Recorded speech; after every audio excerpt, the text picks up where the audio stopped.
الله أكبر الله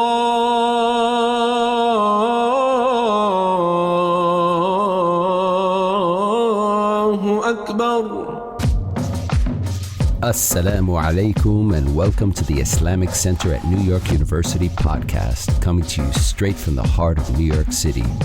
We're building an amazing Muslim community here at ICNYU where everyone is welcomed and respected no matter where you're from or where you're at. This is the place to be. So open your ears and your heart and come along with us on another life-changing journey. Bismillah. So we've been looking at the Book of Assistance. And if people want to pull that up on their phones, you can just do a Google search, the Book of Assistance PDF. It's written by Imam Al-Haddad, rahimahullah. And it's a text on spirituality. It presents to the reader very easily digestible chapters. They're quite short in length, anywhere from a page to a handful of pages. There's a couple that are a little longer than that. But the majority of them are in these very concise, deliberately short chapters. And they create a roadmap to spirituality, essentially, for the one who's engaging the text. Right? Islam as a religion doesn't divorce spirituality, religion, and ethics and see them as things that are separate, but it sees them as necessary components that overlap to formulate the entire religion on a whole. And within the prism of spirituality, if we were to give it a definition at a baseline, essentially what spirituality offers to the one who engages and increases it is a capacity to ascertain meaning from the environment around them.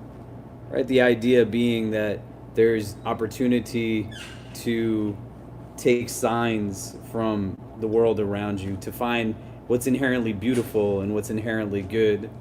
And it gets juxtaposed in terms of the manner in which we can acquire this kind of knowledge to other prongs of knowledge in Islam as a tradition, in that if we were to not look at Islam as the name of the religion, but Islam as practice and ritual, and a second prong that is Iman, or faith, principles of theology and doctrine.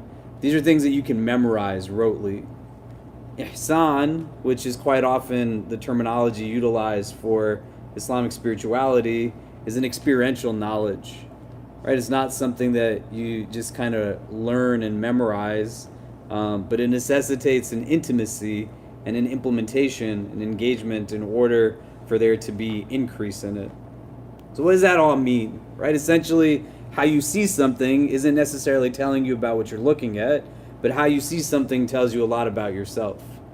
And that's both in terms of how you see the world around you, how you see the world in and of itself, as well as how you see yourself. It's giving indication in terms of what you're harboring within and what you're giving abode within. An Islamic framework of the self and a psychological framework of the self isn't limited to quite often what we understand ourselves holistically to be, right? So you have a physical body, it's called the jasad, the badan in Arabic, but that's your body, right? Hands, head, stomach, torso, legs, feet. Within, there's things that also exist. The intellect is called the aql, and the Quran invites you to utilize it pretty much on every page that you read in it. It's the ability to discern right from wrong within a divine imperative, right? An intellectual capacity. You have what's called the qalb, the spiritual heart. It is meant to be sovereign when you're in a high spiritual state. You have the nafs, the lower self, the ego, which is in a constant state of battle with the heart. You have what's called irada, or sheer will and determination. And these things all exist within you, just as all of your feelings, your memories, your experiences. everything that you've been blessed to have in your life, everything that's been difficult to have in your life. All of these things exist within you in some capacity, and they inform now vision and perspective, right? The sadness that you felt yesterday is going to impact how you see the world. The relationship that worked out or did not work out, that's going to impact how you see the world. An elder in your life that either told you they loved you or did not tell you that they loved you, the presence or absence of those things is going to impact how you see the world. People express gratitude or they fail to express gratitude. They let you feel like there was value to your presence, or they just were dismissive or kind of ignored your existence. People apologize or they fail to apologize. All of these things impact inwardly, and what's inward then impacts how we understand what is both outward and inward. And what this text does is it offers a roadmap in easily digestible chapters to say, well, how do you both understand and rebuild a higher level of inner self? So that when you're traversing the world, it doesn't mean that you don't feel things that are heavy, but that heaviness can still coexist with a sense of balance and contentment. That you're able to exist in a way where there's still a sense of meaning, there's still a sense of upliftment, there's still an opportunity to see what is there as opposed to a prism of what's not there. There's not a paradigm of inadequacy or inefficiency or deficiency that's a worldview, but a sense of a glass half full versus half empty, right? All of that is through a vision of the heart. And the notion here is, well, how do we cultivate a relationship with the heart? How do we build out technique, concept, theory, practical implementation of advices and counsels that allow for us to move forward in a way where we're not just feeding the body, but we're feeding what also needs to be nourished, and that's the inner self. Does that make sense? And what our theology posits, rooted in our tradition, is that with modernity, there's a diminishing of that kind of perspective. We have, similar to other religious traditions, apocalyptic and eschatological genres within our tradition, like end of times narratives.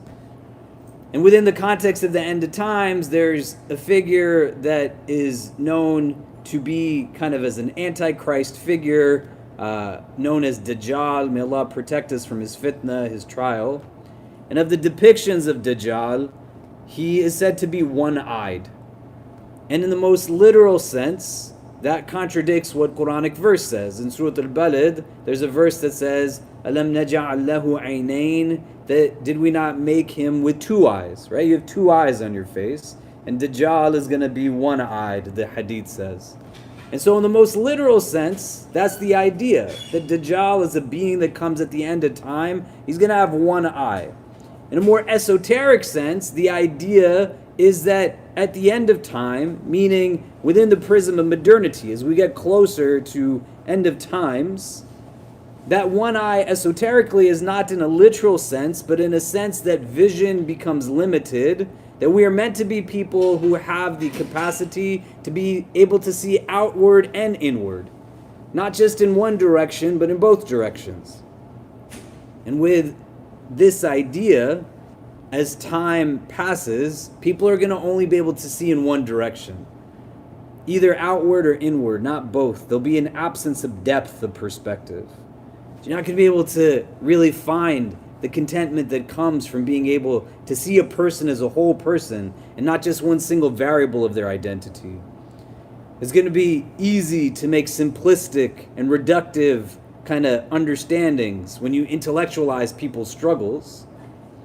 And the opportunity to find meaning, not just in what is success, but also failure. Not just in what is ease, but also difficulty. The ability to be able to get through whatever it is, whether it's a challenge or whether it's a moment of comfort, it all roots itself in this.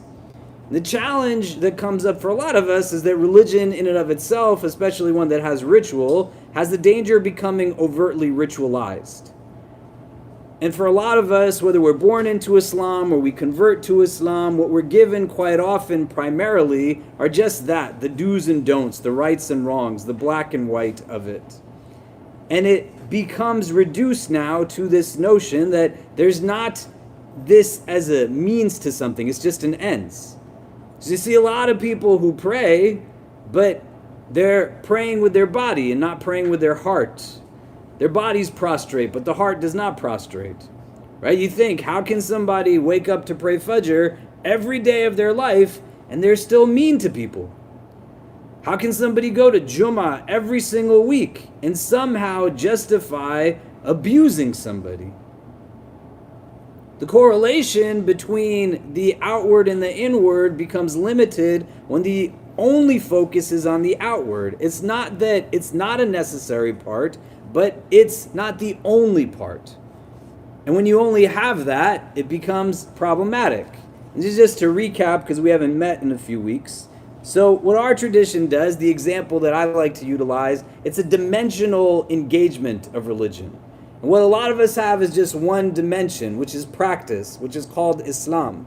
And if you only have one dimension, whatever you're looking at is going to look like this. It's just going to be one straight line. That's it. That's what a one-dimensional understanding of the world looks like. If this is what Islam means to you, all you know is how to pray. And all you know is how to fast. And that's all you've ever learned. Let alone knowing even the entirety of the line, the other rituals and practices that come into play, the rules of zakah, the rules of hajj, the rules of whatever is relevant to your professional life, the current phase of life that you're in. If all you have is that practice, whatever you look at is just going to be one-dimensional. And so what our tradition does, this is my credit card, I'm not going to put that on camera. What our tradition does is it adds a second dimension, which is theology. And you put that on a vertical, and now the line has shape to it. So you go from one dimension to two dimension, and you can take more meaning from it. Do you see what I'm saying? Right? Doesn't this look different from this? So if all you have is this, that's why religion feels the way it feels. You want it to feel a little differently, you gotta add this other dimension. This is what Iman does, faith, theology. It now takes the line and gives it shape. It's a rectangle, it's a diamond, it's a square, but you can draw more meaning from it. And then what we're discussing, spirituality, that adds now a third dimension. And that's what brings depth and volume, right? You see this thing and I see it, but neither of us sees it the same way. All of us literally in the room right now sees it from a different vantage point. None of you are sitting exactly where the rest of you are seated. And if we were to identify and define where and how this relates to you from your point of perspective, it would all be different from every single one of the rest of us, but none of it is better or worse or right or wrong. It's all still valid. And that's what Ihsan does. It allows for you to understand that many things can be seen on 360 degrees of perspective on almost an infinite number of planes. The husn, the innate beauty inwardly of the Prophet Muhammad sallallahu alaihi wasallam, allowed for him to see something the way he saw it and understand why someone else would see it the way that they saw it without him having to become them. And then you can look at things, problem solve. There's always a way out of something. But if I only see it myopically, exhausted, tired, why is the prayer not changing what it is that I'm engaged in? Well, if you're only at one-dimensional understanding, then that's what you're bringing to it. And then people will give to you only what it is that they possess in the first place. So somebody walked in here and they said to you, teach me about Islam. What would you tell them? If you had the task of explaining this religion to somebody who came in here, assuming they have a baseline understanding of it, and they said, tell me about this religion, what would you give to them? at the juncture that I'm in right now. I don't have to go in thinking that I'm not equipped with certain tools and arsenal, because it's a simple religion. The entry bar is not up here, it's down here. You don't want to mute what God has endowed you with innately in order to understand it. Hey, you want to take her upstairs? Medina and Kareem are on the 3rd floor. Yeah? And then you can come back down. No problem. It's my friend Jay and Samira. Samira did not come to hang out with us. She came to hang out with her friends. And so this text necessitates not just reading it, but acting upon it. And at the point of religious experience that we're all in respectively, being able to wrestle with the idea inwardly through reflection and contemplation that starts from this notion of vision. Why do I see things in the ways that I see them? What are the gaps that are informing my perspective? How do I make sense of the world? When do I stop to take a moment to find stillness? Why is it that the things that bother me bother me? Why is it that the things that make me happy make me happy? How can I see anything and everything in the world as a sign point for something that is a reminder of what comes after this world? Versus what just confines me to this worldly existence. Because forget about seeing outwardly or inwardly. I'm just running on default settings. I'm not even looking at anything around me. I don't pay attention to anything that's going on. It's just the same day, again and again and again. And I miss out on the opportunity to be able to find joy in things that are quite simple, but they don't need such complexity to be a source of actual rejuvenation. So I know that what makes me distinct from the rest of creation, I should embrace and not mute. Because the birds, they don't know how beautiful their song is. The sun, it doesn't know how beautiful it looks when it rises or it sets. We have been endowed with the ability to perceive. That's what makes humans different from the rest of creation.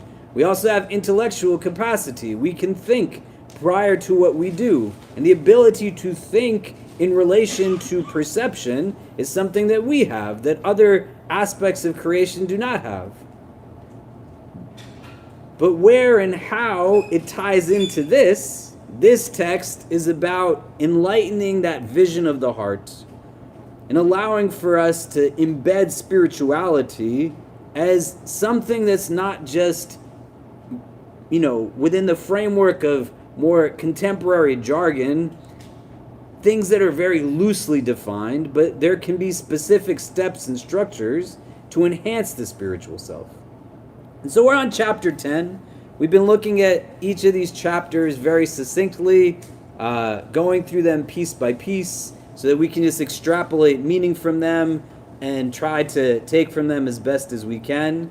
For those who haven't been here before, what we try to do is break up the kind of talking by engaging in conversation and discussion.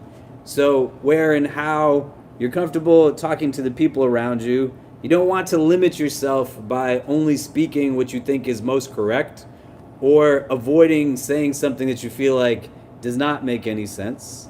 Nor do you want to jump to remedy somebody else's words. That's not the way that we can broaden in our sense of perspective. But you want to both listen to understand empathetically and create a space where people can express ideas and opinions. Quite often in religious spaces, it's very front-facing, and you're just told this is what it is without the opportunity to opine and to offer viewpoints and give insights that help all of us to benefit. You want to get comfortable, right? A lot of Muslims, they're afraid to talk about who God is to them. They don't ever talk about God. That's why they just talk about the black and white of ritual and practice and weaponize it to be able to gauge why somebody else isn't really doing it, quote unquote, as best as they can. But where and how everything fundamentally goes back to God in this religion, if you've never had a conversation about who God is to you, then where would your religion be at this point?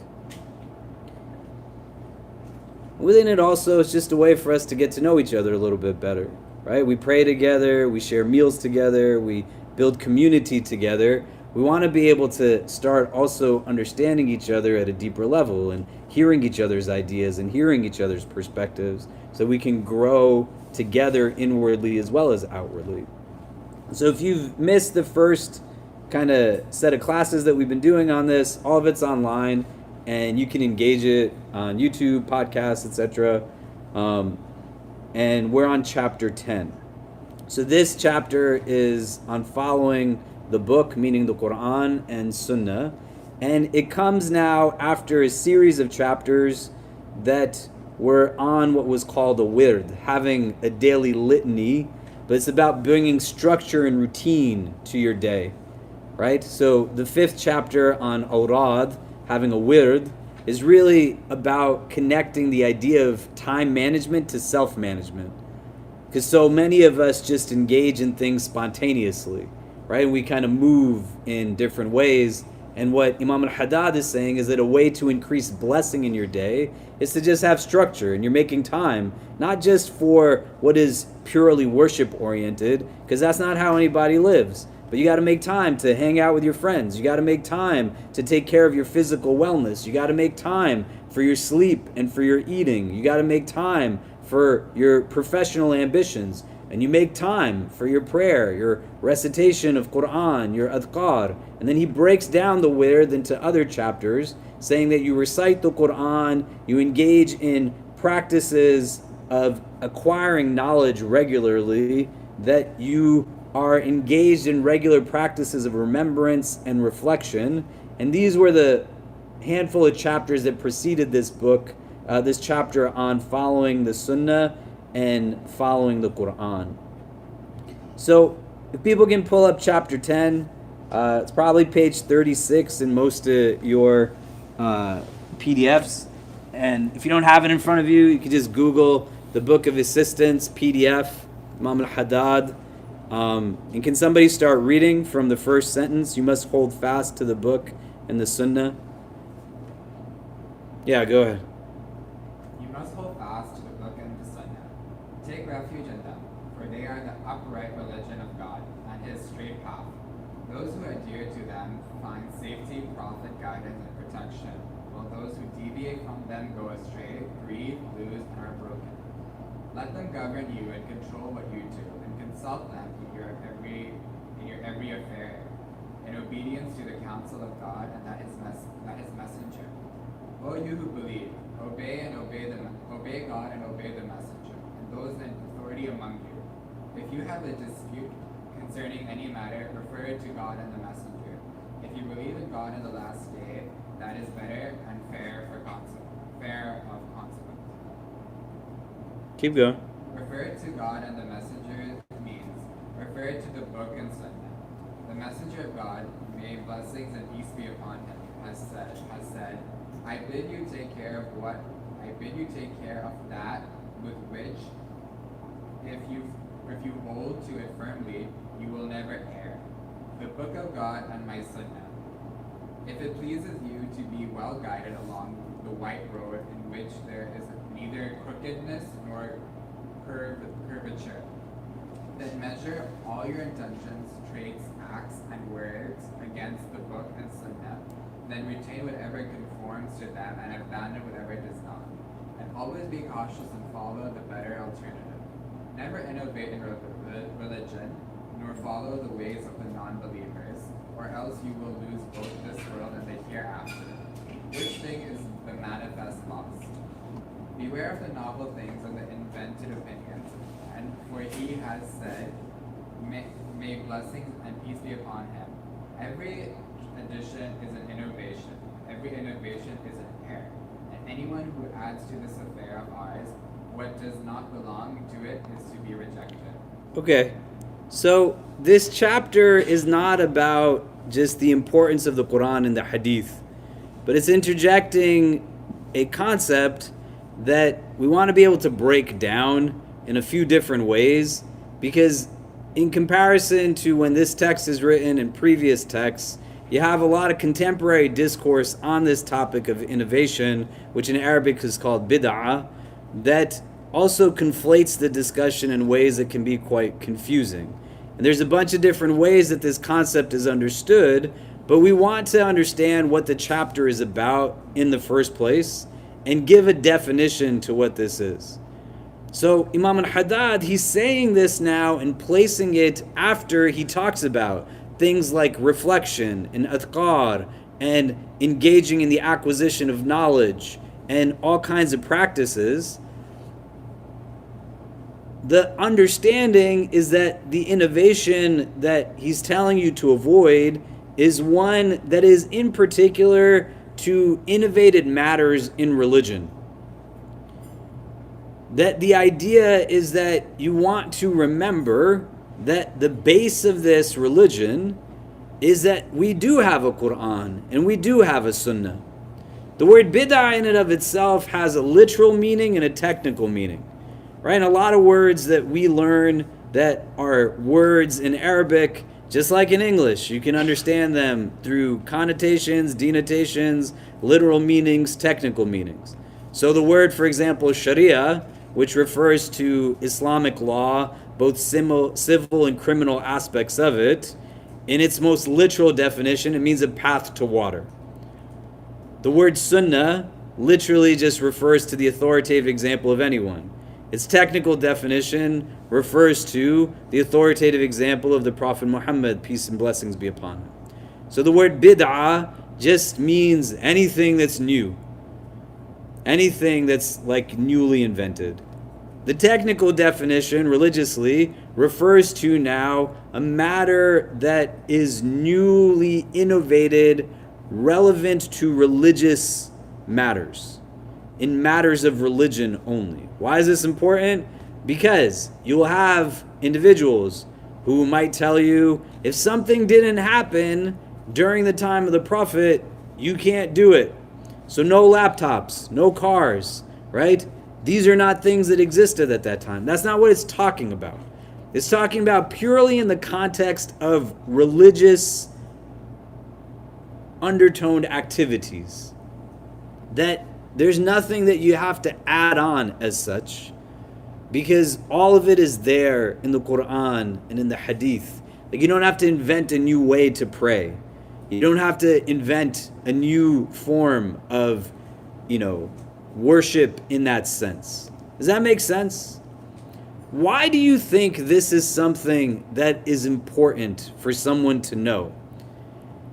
Like, why is Imam al-Haddad giving this as its own chapter in this text? Because it's a different leap now, right? He went from a set of chapters that were about actual things that you could practice, the recitation of Quran on a daily basis. You want to do some form of regular acquisition of knowledge in your daily routines, your regular routines. You want to do regular remembrance, dhikr of Allah. You want to be in a place where you have moments of solitude and reflection. And now he's interjecting something that is a concept that's telling you, hey, be careful about this thing. Why? What is its relevance to me? Me just trying to be everyday person, worshiping God as best as I can. What does this have to do with me? Something that is a newly invented matter in religion. What does that mean to me? Why do I have to think about this? Does the question make sense? If you can turn to the persons next to you, if you don't know their names yet, introduce yourselves. What is the relevancy here? What do we want to think about at the baseline level as to why this is something that is mentioned in the hadith? Why is this something that we want to be thinking about in terms of just our relationship to religion? And then we'll come back and discuss. Go ahead. Okay. So why is this an important thing to understand? Like, why would we want to individually? How does this relate to any of the things we've been discussing, or what are some of the things that come to mind that one would want to be thinking about in this matter? What did you discuss?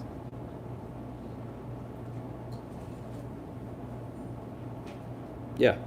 So we talked about how it's important to be reminded about the sanctity of our holy book and the traditions, and it's really not our place to be adding to it. And also, our conversation deviated to how, back to your first question, that if someone had asked, what can you tell me about Islam? Some of us have some insecurities about talking about it just because we don't feel like we have that proper training to teach. We could say, oh, you can follow me and shadow me and see what I do, but there is this reluctance that teaching should be left to people who know what they're talking about. Okay. But if I did something that was new, why would that be a problem? Yeah. So we talked about the idea of like if you just added something new one day, you were like, oh, well, it's not that big of a deal. And the next day you add something new, oh, it's not that big of a deal. All of a sudden you make up your own religion, right? And we talked a bit about like different religions over time. So you have like Judaism, Christianity, and Islam. They all had prophets that came to say like, hey, this is the right way to be practicing. Don't go astray. Then over time, people were like adding on by little, have their own religions, and then a new prophet came and was like, no, let's come back.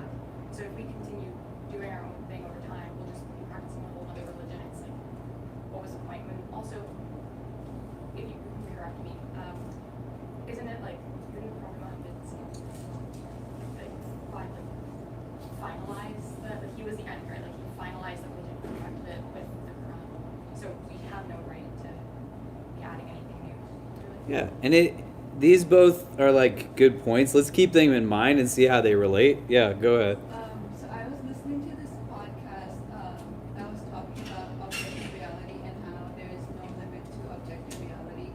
So if we just like keep on adding things, there is just no limit to how much we can add to it and how much we can tweak it and alter it, which means that we are always going to find something new and always going to be lost, whereas Islam, Quran, and Sunnah is like a complete blueprint for us to follow.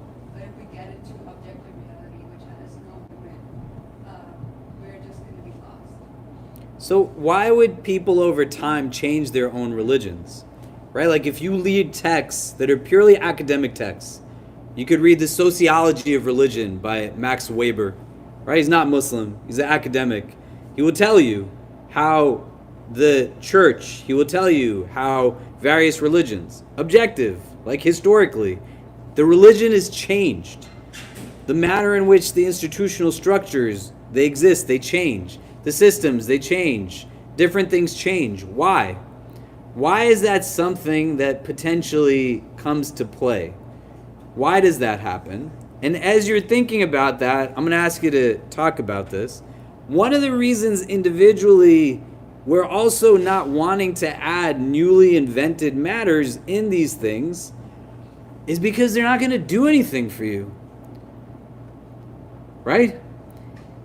Like up until this juncture, everything that we're talking about, I don't know why there's 2 cycles of prayer for Fajr that are obligatory and 2 that are recommended.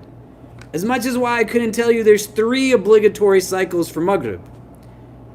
But Allah, in His infinite wisdom, has said, this is the best way to worship me. When you have a religion that is God-centric, it doesn't function only off of principles of rationality and irrationality. Something makes sense to me or something does not make sense to me. There's a realm of supra-rational that says I don't have to understand it in order for it to be true, meaning that Allah's knowledge and wisdom is greater than mine. So I don't know why we pray 3 rak'ahs at Maghrib versus 6 rak'ahs. But if somebody tomorrow came and said, praying 6 is better, based on what? And it's an exercise. just like you have physical exercise, if you don't do the exercise right, it's going to not impact you in the ways that is beneficial. So any of you in this room do any kind of physical exercise, you know that if you are off slightly, it might not make that much of a difference. But if you do it again and again repetitively, the wrong motion, you don't engage it in its correct posture, you can actually hurt yourself over time. A spiritual exercise is not that different. Somebody tomorrow said, why do you fast from dawn till dusk? Because that's just the way Allah said to do it. So when the companions of the Prophet who said to him, we're just not going to eat, we're not going to sleep, we're not going to get married, and he says to them that I fast and I also don't fast, I sleep at night, I'm married, you think you can do this better than me? Or somebody says to you something like, I know I'm sick, but I'm going to still fast because that means I'll get more reward for it. Where does that come from? Where does that notion come from? It might come from insecurity. It might come from Muslims being in your business and not letting you be comfortable not fasting because you're sick or you're on your menstrual cycle or whatever. But fundamentally, the notion that says there's more merit to it in a certain way is actually where it's flawed on individual practice. Do you get what I mean? You're putting your time into an action that isn't going to render for you the benefit that you think it's going to render. You can't invent a different way of doing Hajj. You just do Hajj the way Hajj is supposed to be done. If somebody said, I'm going to start making pilgrimage to Mexico, right? Go make a pilgrimage to Mexico. No offense, Luna. But if you go and you say religiously there's some basis to it, you just wasted a lot of time going to do something because we don't worship feelings in Islam. Just because it feels a certain way, that's not what you're worshiping. You're worshiping the God who gave you your feelings in the first place. Do you get what I mean? And so the idea of changing and creating and building your own religion, or forgetting that there's a base, a framework, there is a Quran, there's a Sunnah, there's guidelines, there's structures. It's not always easy. A God-centric religion is going to assume that there's certain things that God asked you to do, that you love to do, certain things God asked you to do, that you struggle with, certain things that you might not understand. You just try your best with it. But rooted in all of this is this idea that you can either have a religion that renders you submissive to God, or you can have a religion that renders God submissive to you. And if you are going to practice religion in a way that makes God subservient to you, then you're not practicing Islam. Because Islam is about yielding to the idea that the only thing that's worthy of worship is God. A God that believes in me more than I believe in myself. A God that loves me more than a mother loves his child. A God that is not just watching me, but watching over me. But in this idea, in the engagement of now what is newly innovated, what are you going to come up with? And what is it going to actually render for you? Does that make sense? That's the part of the challenge here. And all of these things come into play. The idea that you're fundamentally just at that point inadvertently at the cusp of making your own religion. And where and how that can be your prerogative. But then you just recognize that that's what I'm doing fundamentally. I'd like for you to talk about this objectively. Don't talk about it judgmentally. Because if you talk about it judgmentally, you're not going to be able to then draw from it principle or idea that gives an opportunity to learn from something that has historical precedence to it. Why would somebody seek to change their religion? What would come up for people? Why do they change their theology? Why do they change their ritual? Why do they change their practice? Why are these things that might come up for communities, for other traditions, for even people who claim to practice Islam? Why might they start to say, well, here is a reason as to why we need to make it different? What is the thing? Because when Imam al-Haddad is saying, don't start following what other people do, because this is what they did. The notion isn't to look down on people of other faith traditions, but to be able to understand objectively that religions in and of themselves, from their initial forms, they change. This is not a religion that is without text and context relationship. There are elements of continuity and elements of change within our religion. It's not something that practices this rugged form of individualism that says we exist in a homogeneity that makes no sense. Islam in China looks Chinese. Islam in Malaysia looks Malaysian. Islam in Sudan looks Sudanese. Islam in America looks like Islam everywhere because we have people from everywhere. Look at all of you. That's not what's being said here. It's not saying that we all just look like cookie cutter shapes of one another and we're all exactly the same. We're all different. The companions were all different from each other. Umar ibn al-Khattab did not have the same demeanor as Uthman ibn Affan or Ali ibn Abi Talib or Abu Bakr as-Siddiq. They were all different people. They had different strengths and non-strengths. They had different characteristics. They had different personalities. If they were all meant to be the same, the religion would not make any sense because God is the creator of diversity in the first place. So understanding this concept still becomes important though, because there's very few obligations in Islam and very few prohibitions in comparison to the multitude of things that are permissible. Why would this be something that happens historically? What would compel people to seek to change the religions that they were given, right? Kiara is saying there are religions that came before, they started to change things. New prophets were sent to remind people, come back to these ideas. What's going on that would compel someone to change religion from what it was intended to be? If you could turn to the people next to you and talk about it, and then we'll come back and discuss. Go ahead. Okay, so what are some of the things you're coming up with, right? Objectively, not judgmentally. Why might people's change, like their religions that they have? Just as a point before we start, because it's a big room, when you're talking, just enunciate in a way, speaking tip, as if you're talking. Why are your hands? Why are you so excited? What? We're just teasing each other. You're teasing each other? We're like, who do you pick first? I'm not picking either of you. So, talk in a way where you're trying to speak to the person sitting farthest away from you so that your voice carries over. A couple of reminders. We're going to have dinner here after Maghrib, so whether you're fasting or not, stick around and eat. People are asking if the two Burmese women who usually make iftar for us and dinner are cooking for tonight.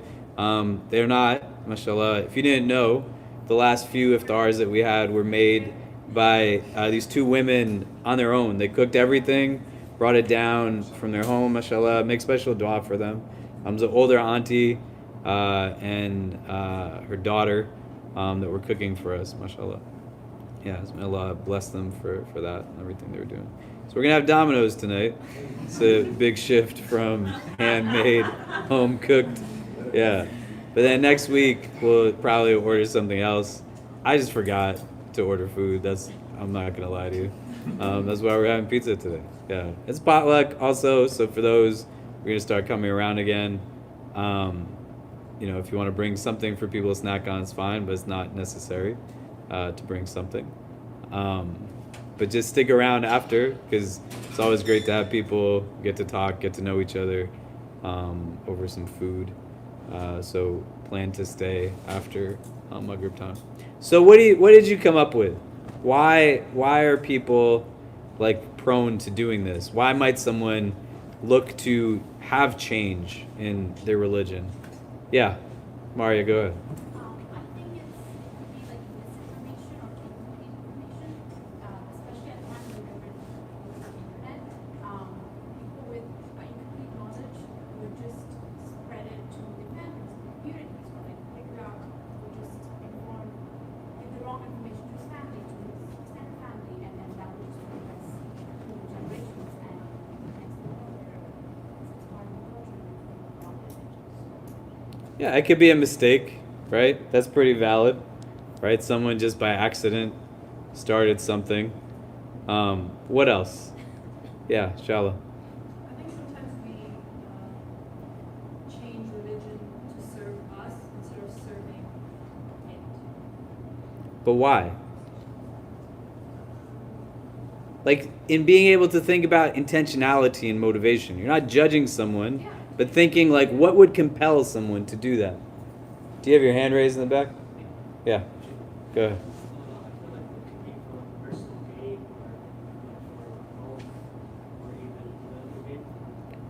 How? Can you flesh that out?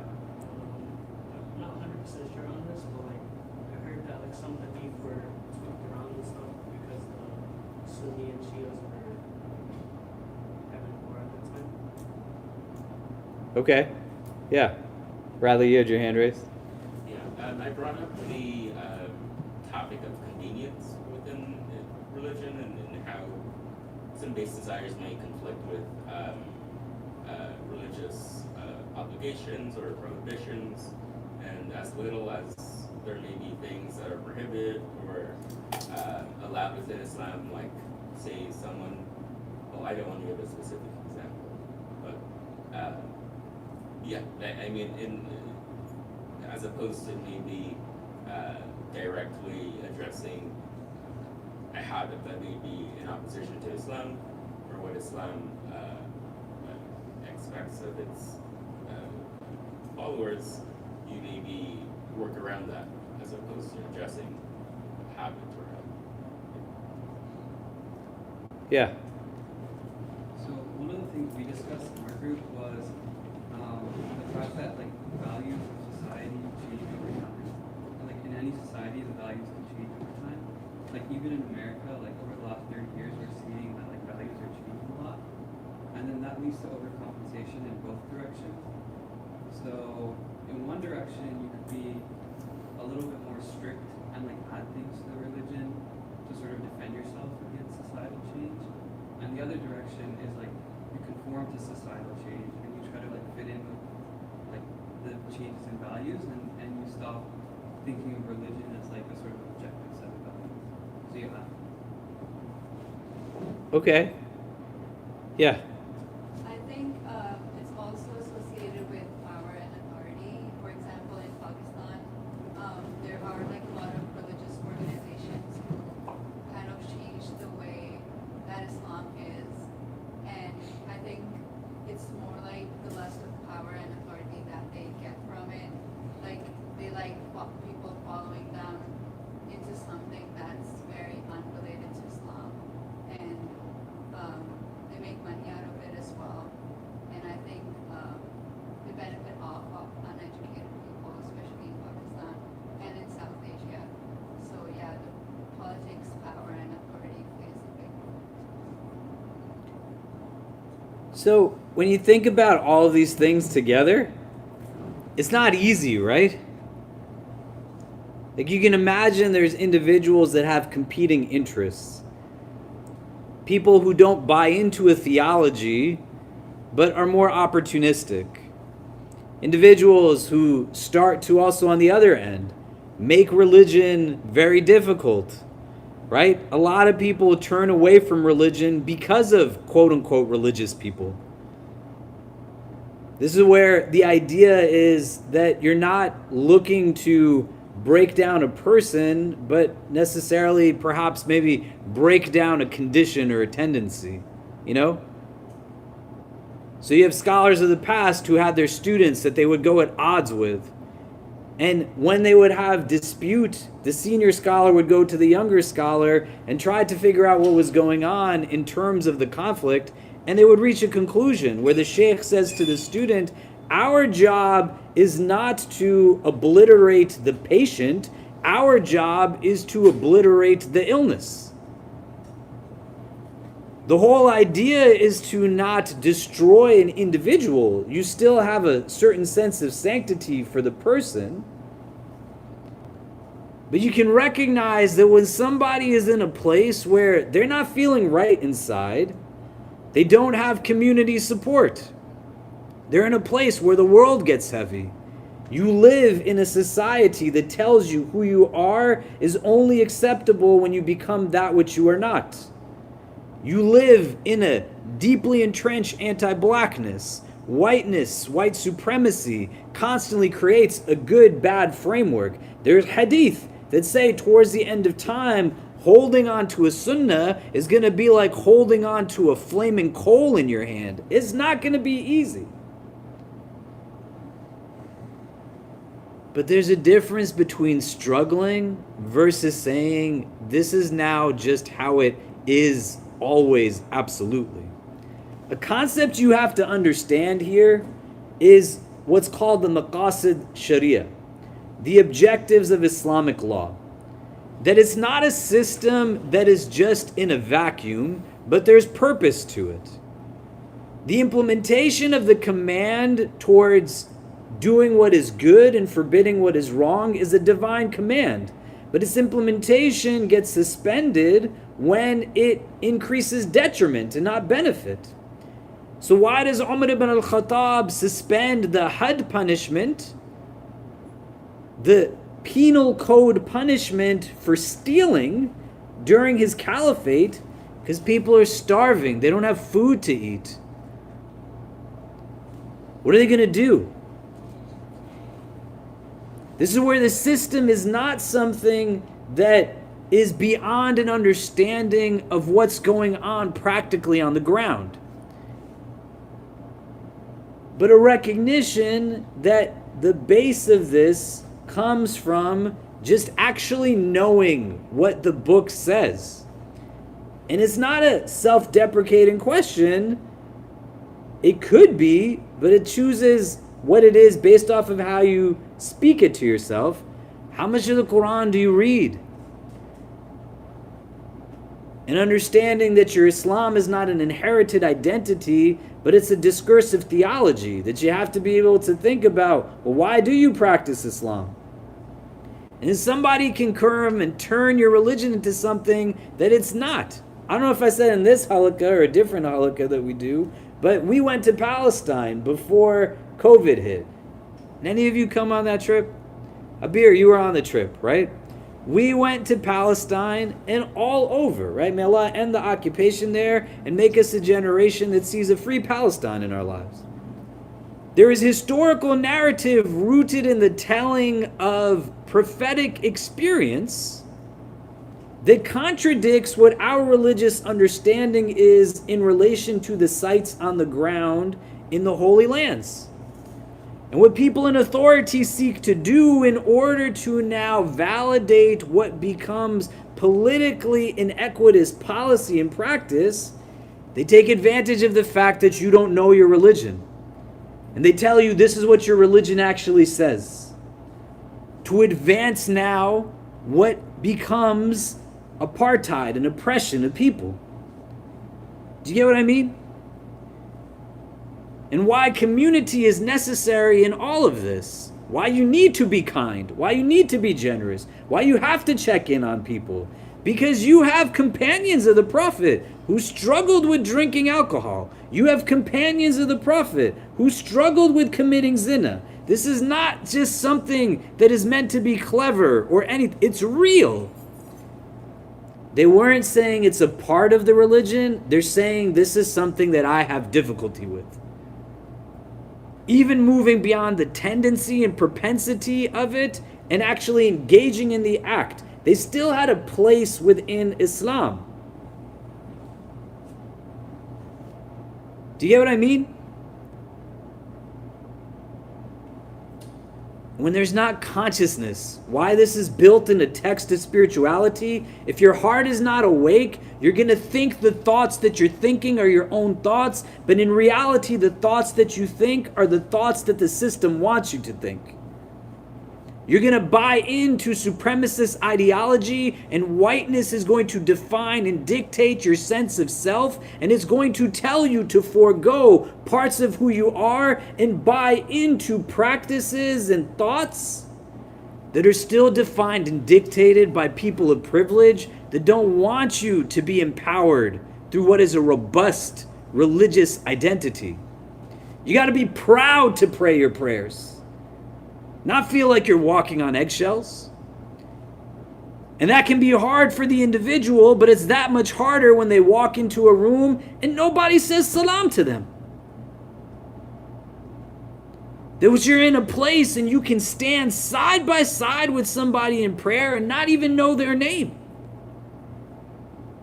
And they go each and every day walking into spaces where they are around people who don't invite them to celebrate holidays with them, talk poorly about them, don't let them marry their children, engage in all kinds of behaviors that the soul gets weary and wear down.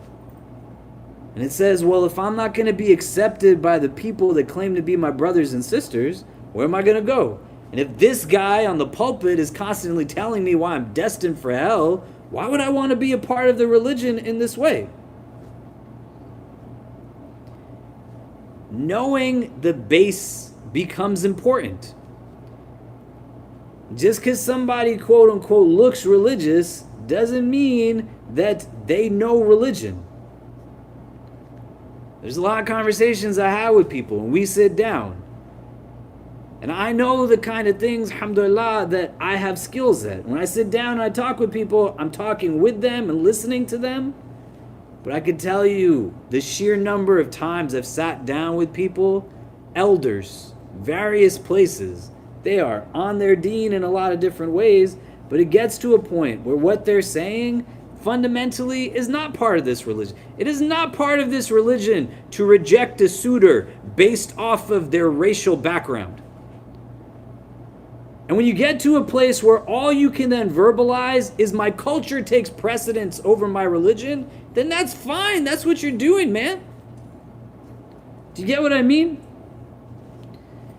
You're not adding benefit to your life by making religion submissive to you. Another principle we want to think about before we go through the rest of this: it is a sign of spiritual immaturity to believe that you know every opinion on every matter. So you are going to inevitably meet people who do things differently from you. And they will have evidences, they will have basis to it. The challenge that comes is that you have extremes. On one extreme, it's let me make religion into whatever I want it to be. On the other extreme is you're making religion into something that it shouldn't be. The first time I did etikaf, I was 19 years old, and Ramadan was during Christmas time at that time. That's how old I am.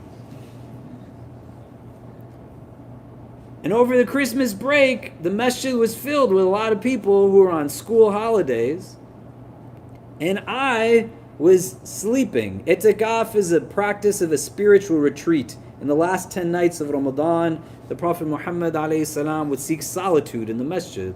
It's an amazing experience. I pray inshallah all of you get to do it. It's really, really remarkable. You're not away from people, you're away from distractions. You're just consuming what is good.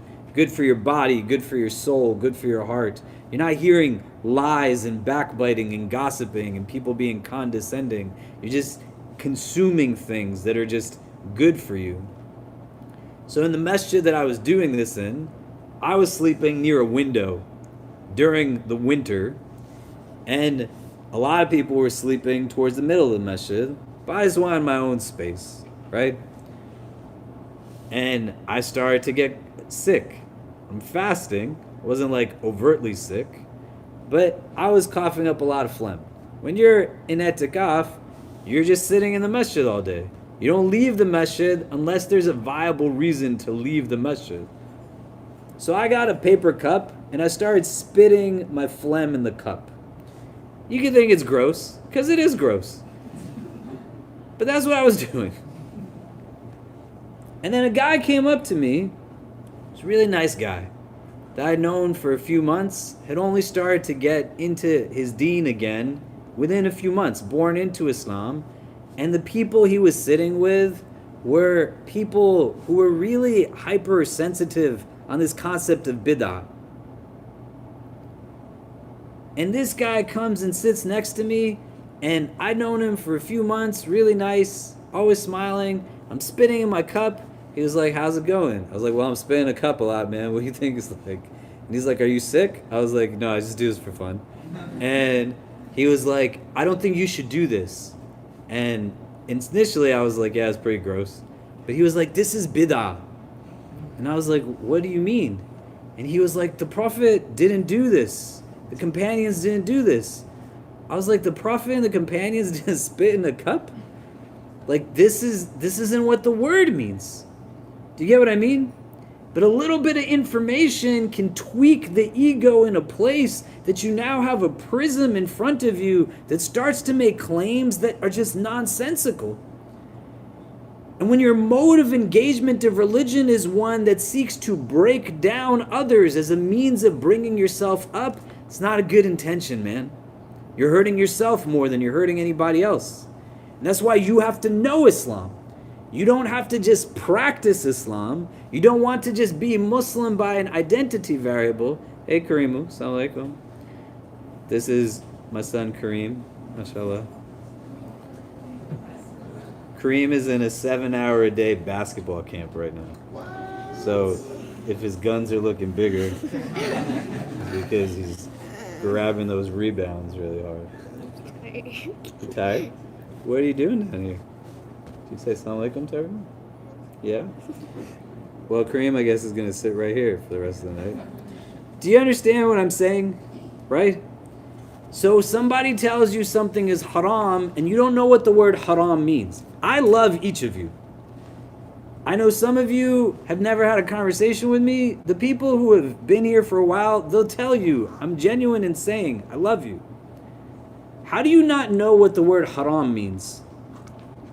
If I asked each of you to tell me the definition of the word, most of you would not be able to tell me what it means. And then somebody's going to come and say to you, well, this is haram and that's haram. What is that going to do for you? If you see this religion just as something that's in name and not as a reality, if it doesn't inform your decisions, your choices, it's something you do here and not over here, not because it's hard when it's over here, but through convenience. It's something that you embody. That knowledge base becomes important. So then you practice it in the way that it's intended to be practiced. You know why you're doing what you're doing. You don't let people come and make it something that it's not supposed to be. And then you don't get in people's faces when you see something that's different from the way that you've seen it done before. Because you don't know everything. And that's okay. You're not supposed to know everything.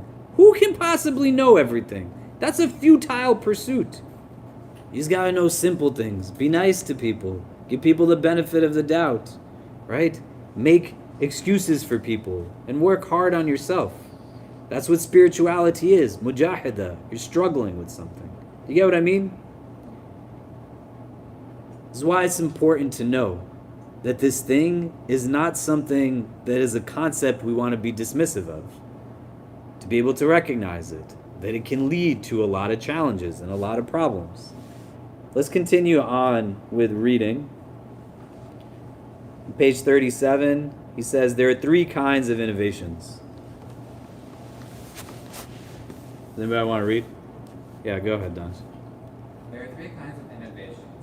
The first is a good innovation, which is that which the well-guided leaders have opinion in conformity with the book and sunnah, intending to choose that which is more beneficial, more useful, and finer.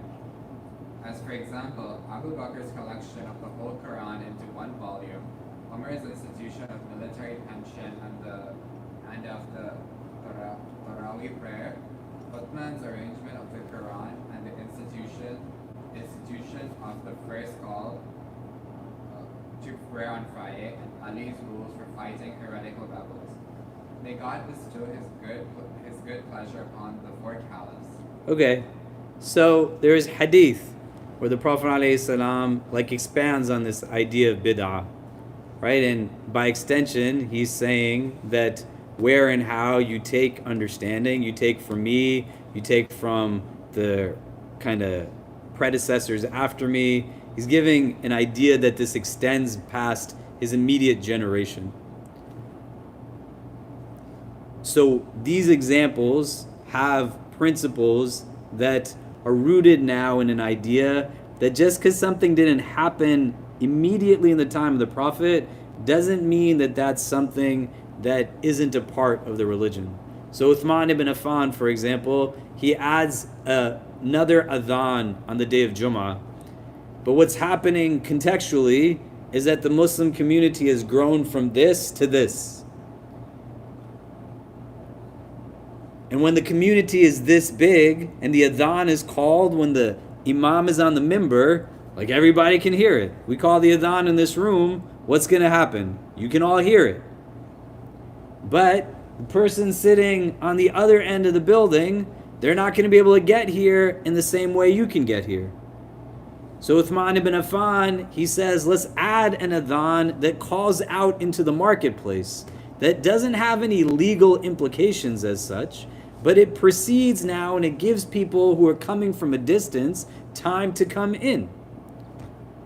Or they make the decision to extend the masjid of the Prophet ﷺ, the masjid in Mecca. If you see pictures of the original Kaaba, you see pictures of the Rawda, if you've never been there, the original masjid is not so large.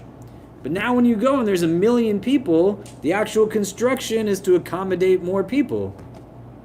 They're adding on to the masjid. Does that make sense? When Umar radiallahu anh sees people praying tarawih, it's after the Prophet has not institutionalized congregational prayer, because during his time, when people came to pray behind him, he noticed that they were coming. And then they came other nights and he wasn't there. And then when he came out again, they said, what happened to you? He said, I didn't want you to think that this was an obligation. I didn't want it to be difficult for you. Ease is the basis of all of this. And so when Umar is Khalifa, he sees now people praying in multiple jama'ahs in the same space, and he says, let's all pray together. This is what they're calling a bid'ah hasana, like a good innovation. Those who follow this methodology, that say that the term bid'ah can be understood in multiple categories, they use a hadith that says, if somebody was to establish something that was good and people were to follow them, then there'd be good in that for them. If somebody was to establish something that's not good, then there would be, and people follow them in that, then there would not be good in them. Those who say no, bid'ah is just completely in and of itself always a problem, they're not debating that these things were good things to do. They're just saying you can't use the term to apply to it. It becomes a distinction point between individuals who would be categorically defined more as part of a Salafi movement, who would say there's no good bid'ah hasana, and those who are a little bit more traditionalist, that would say you can break it down categorically. Because Umar says when he brings people together, this is a good innovation. Does that make sense? That's what he's saying here. You can think about this categorically, but there's a base to it, and there's a base to the people who have the ability and authority to do this. That it's not just an everyday person. There's other hadith where the Prophet says that somebody who is a mujtahid of this scholar, of this religion, that they essentially have the capacity across being trained in numerous sciences, that if they were to exert a ruling of some kind, that there's a reward in that for them, and if they were to get it right, then there's 2 rewards in it. Because the idea is to struggle with it. But it assumes that some people could get certain things wrong. Does this make sense? Okay, let's keep reading. The second kind. The second kind of innovation is one that is blameworthy only from the point of view of renunciation and contentment, such as the excessive use of illicit clothes, foodstuffs, and houses. Okay, so this is something that is, like, again, rooted in hadith, right? Aisha radiallahu ta'ala anha, she says that the first, like, hardship, the first bala that hits the community is, like, they eat till their stomach is full. It wasn't a practice during the time of the Prophet that people ate to a point of overt satiation, that there wasn't a gluttonous type of behavior. Do you get what I mean? So the idea here is rooted now in the standpoint of what actually creates balance. And the excessive use of these things that they're mentioning is something that also becomes a preventative mode of finding inward gain. This is hadith. لَيْسَ الْغِنَى كَثْرَةَ الْعَرَض وَلَكِنَ الْغِنَى غِنَى النَّفْسِ. That true richness is not having an abundance of things of the earth, but true richness is having a richness of your soul.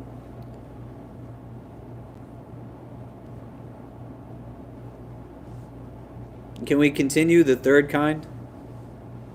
The third kind is the absolute blameworthy innovation, which contradicts the provisions of the Book and Sunnah, or the consensus of the nation. Innovators have fallen into this very frequently with regard to the principles, usul, but infrequently with regard to the branches, furu.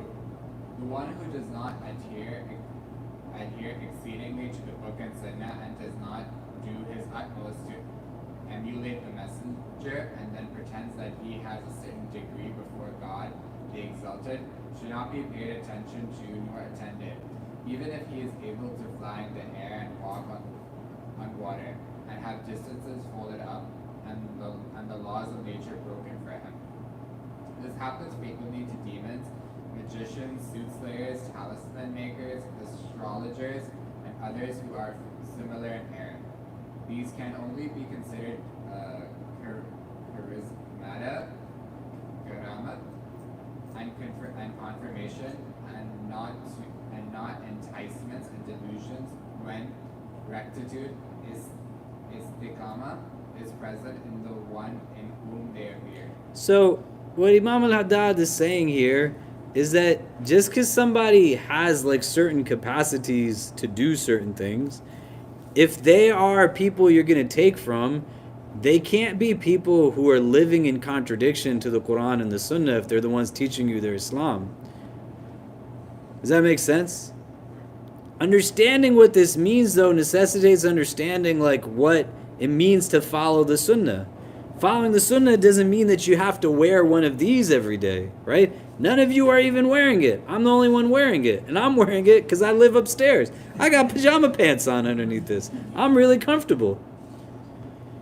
You're in a place where a recognition of this, again, does not become devoid of an understanding of who you are. To be Muslim is not to commit a cultural apostasy of some kind. It's not to become Arab. Does that make sense? But if you want to see where and how something is related to this concept, there has to be evidentiary basis to it, right? It's a system that is rooted not in I think, I want, I feel, but it has to have some type of basis as to why you do what you do. And just because you don't do it doesn't mean that that's not a part of something still. Do you get what I mean? You can struggle with it, and that's okay. Just say, I struggle with it. I'm not ready to do this. It's not easy. It's hard for me. I don't get it. I'm trying to figure it out. That's a part of the journey. It's a part of the process. But this third form of it is one that becomes a challenge. Usul is kind of the principles of Islamic law, Islamic legal theory. So the way you have the word fiqh, which essentially relates to, like, rulings You know, what usul does is it sets the parameters through which the fiqh is determined, right? So you have basketball players that play a game and the referees tell you what the conditions of the game are and how to play it. That's the relationship between people who practice and understand Islamic legal theory and the end result of the legal rulings. Do you get what I mean? And so there's different methodologies in terms of what is implemented, and you'll have different opinions rooted in different legal theories. So somebody might say, hey, you know what? We don't make dua altogether at the end of a prayer. And then somebody might say, it's really good to make dua altogether at the end of a prayer. And their opinions are based on evidences, but the methodology that yields the opinion is rooted in distinct aspects of legal theories. Does that make sense? So if you walk into a masjid, and it can be really off-putting, right? I don't know if any of you have ever been to Pakistan before. I used to grow up going to Pakistan a lot. You can walk into some masjids, you don't have something covering your head, they will not let you into the masjid. I've seen guys walk into masjids and they literally tie like table handkerchiefs on their head just because the people in the masjid, they're not down to have anybody walk in because they're like, this is it and that's the only way. That's not what a masjid is supposed to be like. Houses of God are meant to be spaces where anybody can come in and out. That's what the paradigm of divine gatherings are rooted in. Can you guys give me 1 second? Why don't we do this? If you just turn to the people next to you, what do you take? Never mind, I lost it. I just don't know if it's the pizza guy. So, you want to think about it in this way. He's calling back. Hello? Are you downstairs? Okay, thank you. He's going to be here in 5 minutes. He's just leaving from the place right now. If you want to go down in 5 minutes. Yeah, thanks, guys. So here, it's something that it might be unfamiliar, right? You go to some masjids, when they pray, they say Ameen after Fatiha. In other places, they don't. They're both valid. That's not what we're talking about here. There's some people who they consider prayer in the middle of the month of Sha'ban as a virtuous night of worship. There's others who won't. They have bases to these things. There's differences at this level. That's why you want to just try your best. And when you walk in, just because it's not the way you do it doesn't mean that that's not the way that it should be done. The other part to this that's really important in recognizing what this concept of bid'ah means. The Prophet Muhammad sallallahu alaihi wasallam, he preferred gatherings of knowledge over gatherings that were just purely devotional. So there's hadith where the Prophet would walk into a space and there's a gathering of dhikr and there's a gathering of ilm. And he would go and sit in the gathering of knowledge. You have to know things. And it has to be a part of your regular practice. And if you don't know what the book says, that's okay, but just yield to that. You don't know what it says, then don't talk so much about it. Do you see where that's a problem? And this concept here goes in other directions, right? Sheikh Hamza Yusuf, he has a khutbah that they just put up on the oceans of knowledge or something like this. It's really great. You should listen to it. He has a point in there where he mentions that even the seriousness of this is not taken lightly on a grammatical level, where there were scholars who would seek forgiveness because their grammar was off in the kind of recitation of a hadith of the Prophet ﷺ. And why would they be afraid of that is because they would say there's hadith where the Prophet says if somebody attributes something to me that I didn't say, then that's like a place for them in Jahannam. May Allah protect us from it, right? So it's a serious thing, this thing of bid'ah. But it's not something that it gets turned into. And the mode through which you know what is part of this religion is you just learn the religion. You don't stop learning it when you're 6, or when you stop going to Sunday school, or you don't just learn the 2 do's and don'ts, but you start to learn it now in a way where it's experienced. You learn it in every facet of yourself. You think deeply about it. You reflect on it. You contemplate upon it. And you can start to see from people who live in contradiction. So as he continues on page 38, he says, Abu Yazid al-Bistami once went to visit a man who was said to be a wali. He sat down waiting for him in a mosque until the man came out and spat on the wall of the mosque, at which Abu Yazid went away without speaking to him. He said, how can one be entrusted with God's secrets who is not careful to maintain the courtesies of the law? Does that make sense? Like, somebody's gonna tell you they know this deen, but they don't have adab. Then how do they know the deen? The Prophet says, إِنَّمَا بُعِثْتُ لِيُتَمِّمَ مَكَارِمَ الْأَخْلَاقِ, that I was sent to just perfect good conduct. He also says, إِنَّمَا بُعِثْتُ مُعَلِّمْ, that I was sent to be a teacher. These things go hand in hand. Ethics can be situational, but conduct can also be learned. And so somebody is telling you, hey, come learn from me, but they're acting in contradiction to the prophetic sunnah of good character and moral behavior and ethics.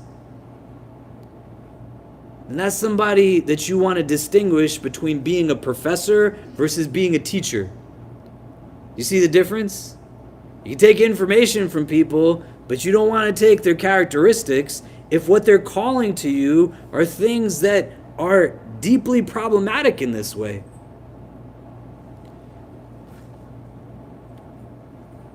Al-Junayd rahimahullah has said, all roads are blocked except to him who follows in the footsteps of the messengers sallallahu alaihi wasallam. And Sahil ibn Abdullah, may God have mercy on him, has said, there is no helper but Allah, no guide but the messenger of Allah, no provision but taqwa, and no work but to have fortitude in these things. Everything goes back to the Quran and the Sunnah. Everything. Everything has to go back to these sources. If somebody tells you something and you act on misinformation, that's a challenge, but at some level you got to put in the effort to learn from what is reliable and authentic. And when you don't, you're putting yourself in that place where it can be a challenge. Do you see what I mean? So when I sit down with people and they say to me that I don't have to pray Fajr on time, I'm like, why don't you tell me? Because it's hard. Like, why? Right? It's just really late. Fajr's really early in the middle of summer. What do you know that I don't know that I don't have to wake up to pray Fajr at this time? And they said, my mom told me when I was little that if you don't wake up to pray Fajr, you just wake up and you pray 2 rak'ahs of the subh prayer, and it's the same as Fajr. And I said, I'm sure your mother's a lovely woman, but that's not from the Quran and the Sunnah. You got to pray Fajr in its time. So can we take a minute? If you can turn to the people next to you, what are you taking away from this so far? We can talk it out and then we'll come back and discuss. Go ahead. Okay, so what are some of the things we're taking away so far?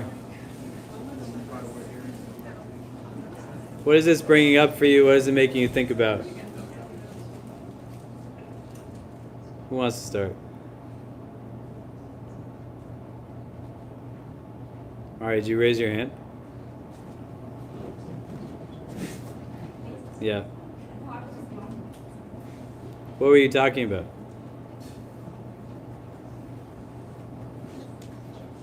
You weren't talking about what you were supposed to. What were people talking about? Who wants to start? Well, I was saying that it can be really difficult to get, correct information about Islam when you feel that there are not, when it's hard to find a scholar trust and that you feel has your best intentions at heart, and that don't immediately come at you with a hostility. Like if you come and you say something that's, wrong, or you have a question, instead of being met with, "Astaghfirullah, sister, what's wrong with you?" Maybe being patient, slowing down, and, giving compassionate guidance. Yeah, and this is where there's a relationship between what he's saying. If somebody doesn't act like the prophet of God, they're not kind. Like, be mindful of this, right? There's hadith where a man comes to the prophet and gives him a gift of a bottle of liquor. Like, he gives the messenger of God a bottle of alcohol. And the Prophet ﷺ, he, is like, I can't take the alcohol, right? He doesn't hammer down on him, do you know? And so the man tells the person who's with him, who works for him, well, just take it and, sell it to somebody. The Prophet's like, sorry, you can't do that either, right? But he doesn't get upset with him, right? The person who converts to Islam, and he says, teach me something, O Messenger of God. And the Prophet says, when you hear someone sneeze, say, Yarhamakullah. This is a right that they have over you. And then they stand to pray Asr. This guy just became Muslim.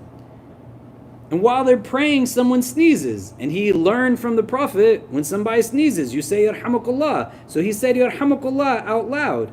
And everybody starts looking at him in the prayer. And he gets uncomfortable because people are staring at him. And he says out loud again, why are you looking at me? And then the hadith says they start to hit the inner parts of their thighs to get him to indicate to stop talking. And he stops talking, but he feels terrible. And at the end of the prayer, he says, I swear to God, Muhammad is the best of teachers. He did not revile me, he did not repudiate me, he did not scold me. He simply said to me that in the course of this prayer, we are reciting the words of God. It's not appropriate to mix them with other words. They both got him to know you don't talk in prayer. One made him feel terrible, the other one let him believe he could still have a relationship with God. Do you understand? Religion can be really an easy thing to believe your own hype about. And you get to a place where it's super easy to lose sight of what the previous chapters talked about, where shaitan gets you to think that there's nothing that you do that's a problem just because you know something. There's individuals who are purely engaged in action without any knowledge.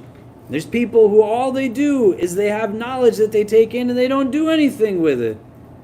Both of those are problematic. If you come to the fiqh class we do on Wednesday, we've been looking at Surah Fatiha, and this is what explanation is. When you make this dua, Ihdina Sirat al-Mustaqim, guide us to the straight path. The grammar here denotes not pointed out to me, but the grammar denotes that, Ya Allah, walk with me through it. Go with me hand in hand. There's a gentle presence of God there. And when that sirat is described, sirat al-ladina an'amta alayhim, the path of those who have already gotten your blessing. One of the explanations of this, because this entire chapter is about knowledge and action, is an'amta alayhim are those people who they have knowledge and they act on what they know. غَيْرِ الْمَغْضُوبِ عَلَيْهِمْ, not those that have anger towards them. They're the ones who know things and they don't do anything with what they know. وَلَا الضَّالِينَ, those who are lost, they're the ones who don't know anything and they're still trying to do stuff. So the dua you make every day is to be the people who know and act on what you know. That's what you're asking for. But it's got to translate into something, just to like small steps. You don't have to take big leaps all the time. It's not meant to be a hard religion. And when you talk to somebody who's a jerk, then don't let them be your teacher. Somebody can know things. It doesn't mean that they don't know something. Take their information, but distinguish them from being somebody who's just giving you concrete knowledge versus somebody who's teaching you how to live. Do you see? In the end of this chapter, this is what he talks about. That it's hard. This is what the Quran says. When you have a question, go ask people. You remember we were talking about the Quran some weeks ago. This becomes a hard part for a lot of us to read it, is because we don't know how to read it. Not because we don't know how to read the translation or understand the Arabic, but it's not a linear text. So the topics in and of themselves, where do I go to read it when I'm trying to figure out how to deal with healing of myself? Where do I go to read in the Quran when I have ethical dilemmas, when I have challenges of certain kinds? I'm trying to make decisions. So you go and you build relationships and you ask people who know, and you engage as best as you can, but you also turn to your brothers and sisters. Because in lieu of people, it doesn't mean you just sit with yourself and you kind of just stew and life is hard and you get deeper into a hole, but you can turn to people sometimes. What made this man feel empowered is not the information he was given about not talking in prayer. What made him feel whole was the kindness that he received from the messenger that said, hey, like, you're still okay. You can do that for somebody. You can let them feel like they're still a part of it. Does it make sense? What else did we discuss? What else are you taking away so far? Yeah. I discussed how this is a faith, or within the context of the question, it's something that requires a degree of humility and humbleness in your knowledge, because I mean, something that drew me to this faith was the constant pursuit of knowledge. Even if whether you're 9 or 90, there's still an opportunity to learn. And you don't know everything, so you should approach everything. So. Yeah, man. And this humility piece is crazy important, because there's too many of us who are in this ummah who think we know something, but also assume that nobody else knows anything. You can learn something from everybody. You can. There's instances in the hadith where the Prophet gives indication that he might not be the person that you should be asking a question, right? Farmers come to the Prophet and ask about planting their harvest. He gives them some feedback. They follow his direction, they plant, nothing is yielded. They say to him, why did you tell us to do this? He says to them, why did you ask me? I'm not a farmer. Do you get what I mean? You go and ask somebody who's faqih a question, he's a jurist. Not going to be able to tell you how to make your marriage work. You're going to ask somebody who's a theologian, something that's doctrinal. How are they going to tell you how to deal with a relationship that is going sour? That's not their training. I have teachers who are brilliant in Islamic legal theory. They spend some time of their life working in masjids, counseling children and married couples, and they had no choice because no one was hiring them for their skill and they needed to feed their families. Other people that I've studied with who are brilliant in various sciences of religion, they have people that will come to ask them questions about graphic design and what should this poster look like. Why? Why would they be asked that question? What do they have as a basis to it? Do you get what I mean? So this point of asking the people who have remembrance is to also ask the right people the right questions. And this point of humility is important because not everybody is going to be comfortable in saying, I don't know. Imam Malik, rahimahullah, who is said to be the shining star of Medina, they say a person comes to ask him questions from as far as Spain and Medina, poses 40 questions to him, and to 36 he responds, I don't know. And they say, you're Imam Malik, you don't know? He says, I don't know. Why do you always have to have an answer to everything? Why do you always have to think somebody else doesn't know? Such condescension in your conveyance of it. And the excuses that are made are so stupid. Well, they're still saying the right thing even if it came across the wrong way. Statistically, the impact of communication is 7% rooted in content. 93% is non-verbalized. This is why it's important that the Messenger of God sallallahu alaihi wasallam says, "Innama bu'ithtu liyutammima makarim al-akhlaq." This is why the Quran says, وَمَا أَرْسَلْنَاكَ إِلَّا رَحْمَةً لِلْعَالَمِينَ. You were sent as a mercy for the worlds. So when you know something, don't assume that somebody else doesn't know anything. If your default is to suspect that somebody else is ignorant, then you're learning about yourself. This is why Ibn Ata'illah, who's a great scholar of our religion, he has a book called the Hikam, the aphorisms, the wisdoms. And one of them says that if you think you are not arrogant, you essentially are. Does it make sense? So be open to the idea that you can take from people. And if you get to a place where you're putting barriers that don't make sense, ask where those barriers are inwardly. Where can you gain? Where can you understand? Where can you take and learn from experiences? It's not going to always look the same. The Banu Arfida, people of Abyssinia, what we know as modern day Ethiopia, they convert to Islam. There's a celebration that comes and they start to dance. They have spears. It's like a military step dance, right? It's got a dignity to it. And in the course of it, they're singing songs about the Prophet sallallahu alaihi wasallam. And the Prophet's telling them, keep going. Show people that there's latitude in this religion of ours.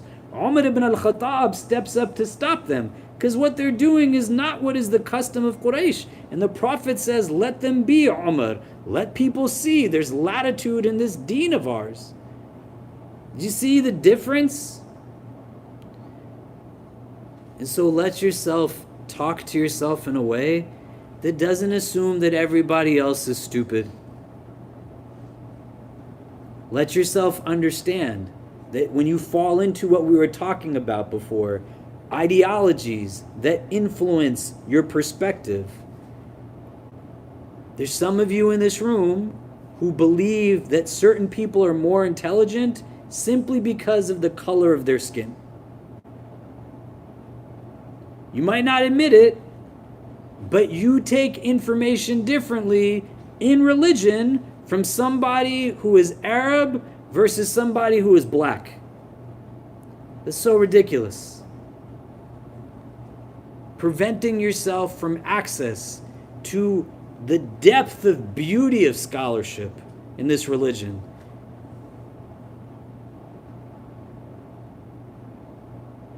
This is where humility comes in. There's some of us who won't take from people because of the deep accents that they have. There's a difference between education and entertainment. Do you get what I mean? Don't let shaitan take a little bit of information and get you to believe that you are bigger than everyone else. If you have the capacity to know, so do the people around you. And you be open. There is hadith where the Prophet doesn't know what to do, and he asks the people around him, what should I do? Hudaybiyah comes, and nobody's listening. They want to go for Hajj, and the Prophet has made an agreement in a treaty that we're not making Hajj this year. Umar ibn al-Khattab says, Alasna bil Muslimin wa alaysu bil mushrikeen. Are we not the Muslims and they're the mushriks? Why are we making deals with them? He goes to Abu Bakr and says the same thing. He says, don't you think the Prophet knows what to do? The Prophet has told people, slaughter your animals, remove your ihram, we're going back home. Nobody listens. He goes into his tent and he asks Salama, what should I do? And she says, you go and do it. If they see you do it, they're going to take it more seriously and they'll do the same thing. And he goes and he does what she tells him to do. Why is he asking somebody else what to do? He's the messenger of God, the last messenger of God. But there's still a basis to the fact that you need other people with you. Do you get what I mean? And the beauty of a deen that's a final testament is that it doesn't make distinctions based off of what society makes in arrogant modes of racist structures that implement your psyche and your perspective and think that you know better than somebody. Just because you're a man doesn't mean you're more intelligent than a woman. Just because you were born into Islam doesn't mean that you know better than someone who converted to it. Just because you can speak Arabic doesn't mean you know religion more than somebody who cannot. The default is to assume that you have growth and to practice husn al-dhan, think the best of others. And this point of humility is important. Any other thoughts on this? What are we taking away from here?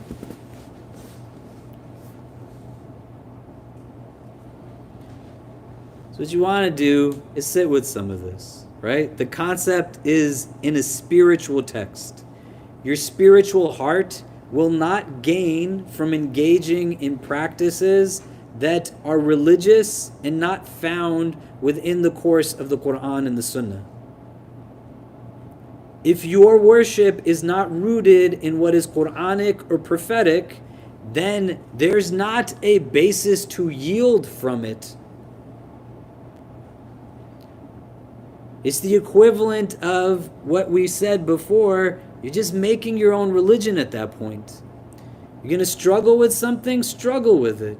It's hard. Sometimes things are hard. May Allah grant you ease. We're all in it together. Just try your best. Be kind to one another. And you got to be kind to yourself. But you make a concerted effort to implement into your routine a regular practice. It doesn't have to be daily, but a regular practice where you're learning from the foundations up. Part of the adab of learning, the etiquette of ta'lim in our religion is revision. So you go back to what you learned before because you're in a different state now and you can understand it in the state that you're in. What does Fatiha mean to you? Do you know what the basic aspects of the religion are? Do you know what these terms mean? Sunnah, fard, haram, makruh, mustahab. And it's okay if you don't, so long as then you're just trying to engage in it and you're doing your best. You got to start somewhere, right? And it's a challenge when Islam gets intertwined with our cultural identities and our sociological identities. There's like a lot of blur and a lot of mix, and we just do and don't do because parents said this or elders said that. But you got to start to think about it and see where this thing comes. It's going to impact your heart. Because if you're doing something that's not rooted in something evidentiary, then you're also not using that time to do what it is that'll be uplifting for your heart, that is coming from text. Does that make sense? Okay. We hope you enjoyed our podcast. If you're inspired by the work that we're doing at the IC and want to help keep it going, subscribe to our podcasts, follow us on social media, donate to help support us at ICNYU.org, and most importantly, keep us in your continued du'as. Until next time, inshallah. Assalamu alaikum.